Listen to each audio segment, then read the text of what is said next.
Yes, alhamdulillahi rabbil alamin. Ẹ̀yin tèmi ṣàlàáfíà lẹ́wà.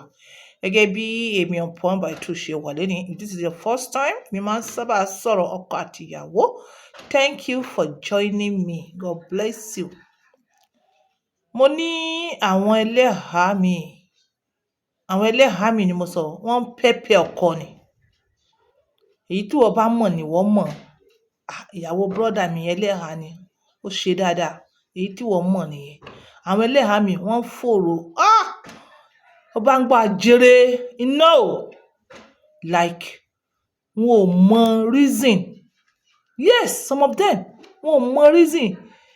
Wọn ò mọ important ẹ̀há tó wà lórí wọn yẹn. Wọn ò mọ̀. Yes, ọ̀pọ̀lọpọ̀ wọn ò mọ̀. So wọ́n need more knowledge on that. Mo believe pé àwọn àfáà náà ló máa tẹ̀ mọ́lẹ̀ sírú ọ̀rọ̀ báyẹn so that kí wọ́n mọ reason. Àwọn míì rò pé nítorí ọkọ ìmísí Ọlọ́run lára ọkọ yín ìyẹn jẹ́ number one, and nítorí bẹ́ẹ̀ ṣe gbẹ́lẹ̀ àyẹn bẹ́ẹ̀ ṣe gbẹ́ àyẹn sorry, you are a custodian of Islam. Lẹ́yìn àfáà ẹ̀yin ló tún kàn tá ti ń wò. Mo ní wọ́n pẹ́pẹ́ ọkọ ni. Wọ́n pẹ́pẹ́ ọkọ ni.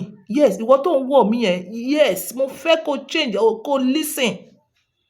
Ọkọ ò ní sọ one, ó ti sọ 1,000,000 pieces. Àwọn ẹlẹ́kejì wọn bèrè pé ṣé ta ni ẹlẹ́hà? Ṣé ẹlẹ́hà sì lélẹ̀ sá? You talk too much. You talk too much. You don't know when to start and when to stop.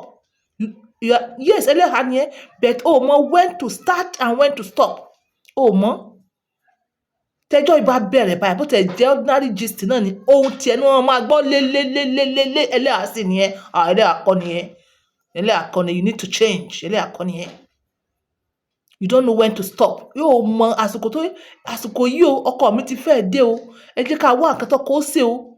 As ẹlẹ́hà ta lọ kọ̀rọ̀ bá mọ jóúnjẹ early oúnjẹ jù. A ní late hour oúnjẹ is bad. Rárá, ẹ̀yin ẹlẹ́hà mi, aago 9 lẹ máa ń dáná oúnjẹ fọ́kọ. Bẹ́ẹ̀ sì ni kì í ṣe pé ìkankan wà tẹ́ ń ṣe lọ́wọ́lọ́wọ́. Yes, mọ́ tán ni wọ́n mò ń bá wí mọ́ tán. Ẹjọ́ yìí bá bẹ̀rẹ̀ báyìí, you don't know when to stop. Kàtẹ̀ wá sọ wípé bóyá àwọn tẹ́ ẹjọ́ ń jìsì ló ń pariwo mọ́, ó tún mọ́ pariwo mọ́kọ. Ọkọ wa mọ́ sọ pé ìjọ wọ́n sì há ẹ̀wọ̀ yìí báyìí. Ṣé èsè mistake fífẹ́ rẹ̀ báyìí?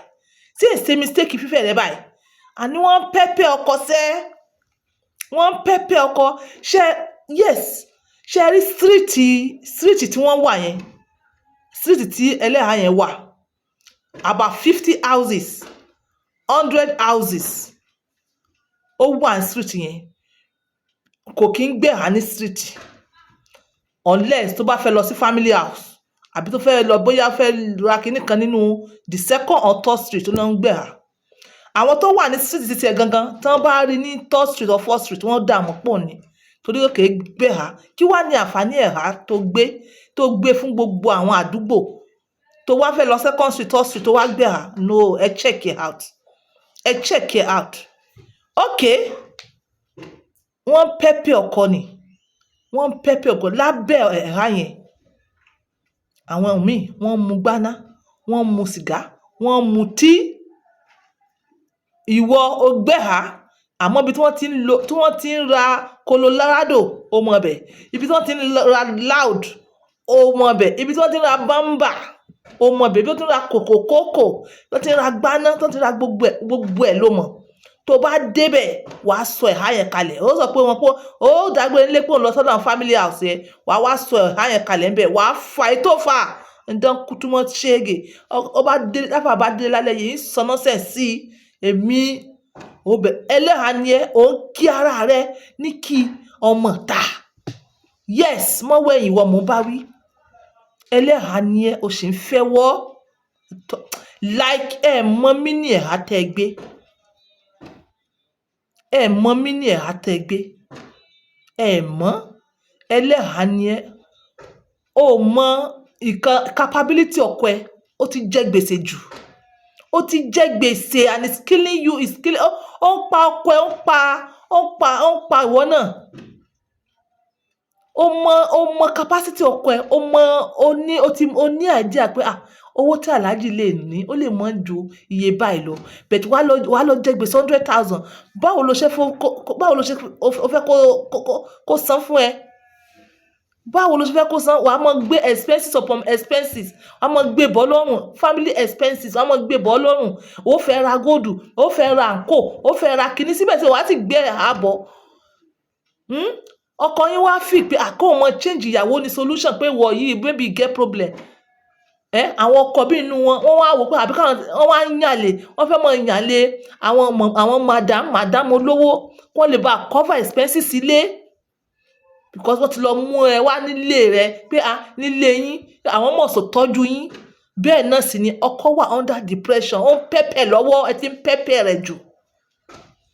Ìwọ̀nba owó tó wá yẹ kí ẹ fi jẹun lé, ó fi ń ṣoògùn ni. Ìwọ̀nba owó tó yẹ kí ẹ fi jẹun lé, ó fi ń ṣoògùn ni. Ọkọ bá sọ wípé tó ní ìyẹn bá mi rẹja 1,000, ó lè rẹja 1,000, ẹja 200 naira ni wàhálà fọkàn, torí pé kí ni ìyókù ó ń lọ bí ogun. Ìwọ tó yẹ ká bá nídìí ẹ̀sìn, kí irun wákàtí márààrún rẹ kó mọ pé pérépérépérépéré, kí náfìlà rẹ mọ lọ báyìí, kó mọ yàtọ̀ báyìí, kí ìbádà rẹ kó chìká irọ́. Ìwọ custodian of Islam làwa bá nídìí ogun tí mo sọ kẹsẹ pé bóyá èèyàn ní malaria o, àbí libido mi lò, ẹ jẹ́ n ṣe báyìí. Ogun tó jẹ́ pé o fẹ́ fi change mindset Alhaji, o ṣe ogun fẹ́ fi change mindset àfà. Ìwọ o fẹ́ change mindset àfà torí pé kí ni, bóyá ó ṣe mistake kò wá fún 2 weeks, and bóyá ara àfà ló fẹ́ síkì, ìwọ mọ̀, ó fi pé bóyá ìyàwó rẹ̀ kejì tó ṣe kankan, bóyá náà ṣoògùn láì ṣoògùn. Ọ̀tọ̀ lè tẹ́ fi fọ ojú, ọ̀tọ̀ lè tẹ́ fi fa abẹ́, ọ̀tọ̀ lè tẹ́ tọ́ sínú kànga, ọ̀tọ̀ lè tẹ́ tọ́ sínú omi mímu, ọ̀tọ̀ lè tẹ́ ọ̀tọ̀ lè tẹ́ fi sórí àwọn ẹlẹ́hàá sì ló pera ẹ̀. Tíyàn bá hẹ̀rà kì í ṣe pé kó cover ojú nìkan, ìwà rẹ̀ ó gbọ́dọ̀ bá ìlànà Ànábì Muhammad sallallahu alaihi wasallam, ó gbọ́dọ̀ bá súnà rẹ̀ mú tó wà nínú àdìtì. Irọ́, ìwọ ẹlẹ́hàá ni ẹ o, you understand? Tó o ti promise pé wàá wà submissive, ó hà bẹ́ẹ̀ ni, ó hà bẹ́ẹ̀ fọ́kọ ni, àti kọ́kọ́ bá dé rárá ò ní ṣe. Ọkọ bá wá sọ pé ìwọ tó yẹ kí ẹ bá wá sọ́dọ̀ ẹ, complaint ti pọ̀ jù, a wá mú ọ̀dọ̀ ìyálé rẹ̀ á bẹ̀rẹ̀ sí ní lọ. The next tí wàá ṣe, ogun ni wàá mọ̀ ṣe. Ṣé ogun lè change ẹ ni? Ogun lè change ẹ ju pé ìwà kẹ́dẹ̀ wà submissive látòkè títí délẹ̀. A máa sọ fún yín, ẹ mọ̀ hà bẹ́, èmi ẹ ṣe ẹlẹ́hàá o, èmi teacher lèmi. Anybody Ọlọ́run lè lò láti change ilé ayé wa. Ìwọ ẹlẹ́hàá ni ẹ, nítorí pé lénìí ọkọ rẹ ò ní àwọn standby man kan lẹ́gbẹ̀ẹ́, àwọn ẹ̀sì ẹ. Ọkọ yẹn jáde báyìí, ó pè wọ́n ní ẹ̀lọ́ salamu alaikum, ẹ kú jọ́ mẹ́ta, kíní kan sọ́dọ̀ papọ̀, ìyẹn mo miss ẹ, ó ti bẹ̀rẹ̀ sí ní bó lọ́wọ́ x. Ìwọ ló mọ bí wàá ṣe parọ́ pé òun lọlé uncle rẹ, tí wọ́n lọ bẹ ní another place lọ́dọ̀ x. Àní wọ́n pẹ́pẹ́ àfàṣẹ. Àfà ti run depression.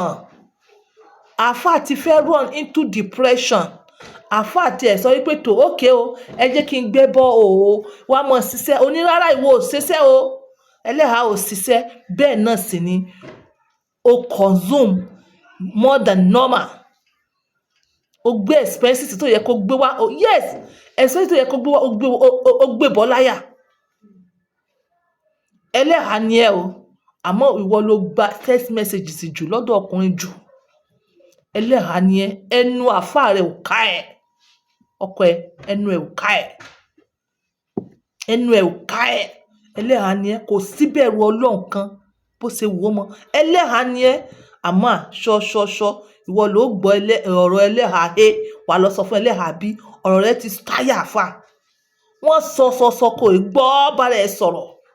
Ẹlẹ́hàá ni ẹ, ìwà burúkú pọ̀ lọ́wọ́ ẹ. Ẹlẹ́hàá ni ẹ, ìwà burúkú pọ̀ lọ́wọ́ ẹ. Tó bá ti wọ́sẹ̀ ẹ̀há yẹn, gbaná ló ń fànú ẹ. Ẹlẹ́hàá sì ni ẹ.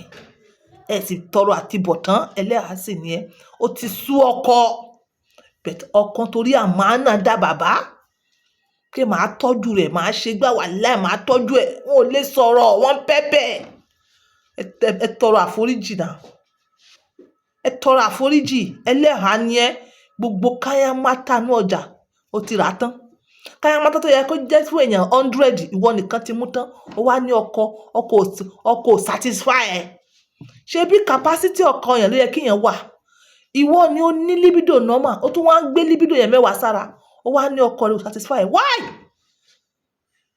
ó sì pèrè lẹ́lẹ́hà